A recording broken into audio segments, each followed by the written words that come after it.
Hi, thanks for attending this video series from Zora Hot Tubs. Today we're going to talk about the Hydropool self-cleaning hot tub. How do we clean the filter? It's actually really simple. So today we're going to go through how to put the keypad into standby, and then how to remove the filter, clean it, put the filter back in, and then take the tub out of standby. Okay, so this is the Hydropool self-cleaning keypad. Now what you're going to notice is it looks like it's off, and it's actually just in pause mode, or it's gone to sleep because there's been inactivity.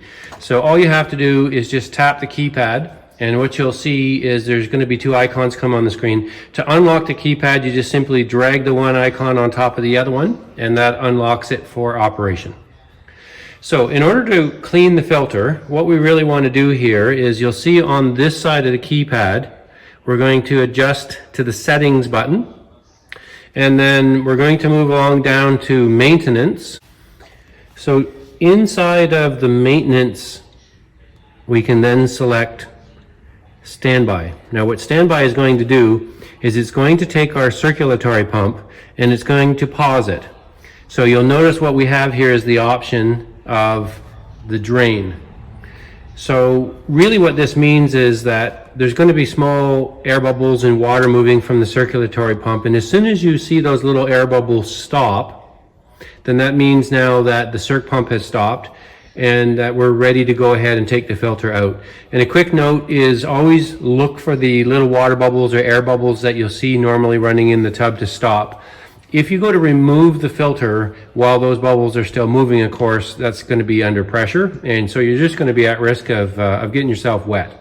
So again, back through maintenance and putting the pumps into standby so that we can clean the filter.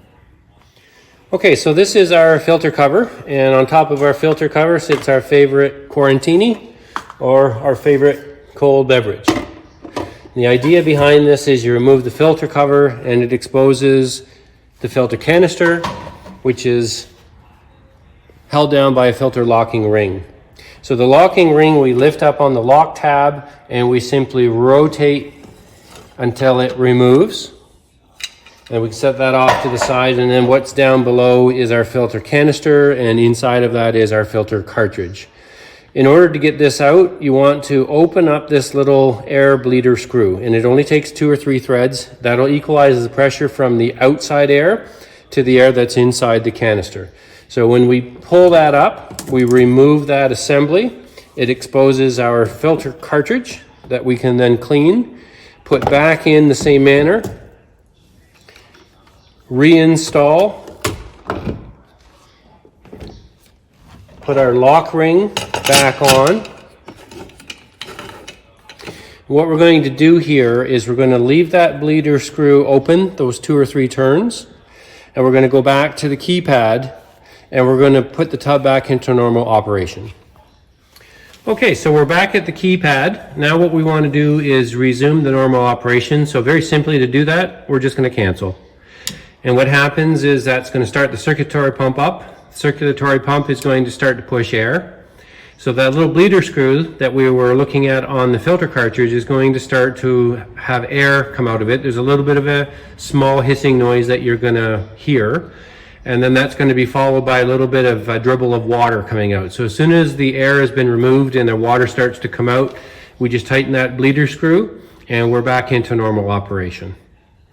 So the whole idea behind this is just to kind of remember that we don't want to open that filter canister up while the filter pump is running, because it's under pressure. And the easiest way to tell that is always just simply look in the water at the small water stream to see if it's stopped flowing.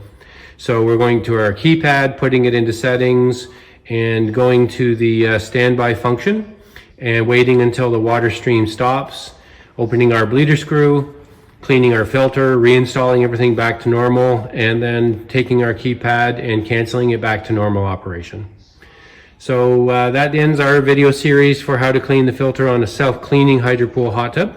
And feel free to join us for more of our video series on other products, including Hydropool Serenity, how to operate your cover lifter, the motorized cabana cover, and more. So thanks again, and we'll see you soon.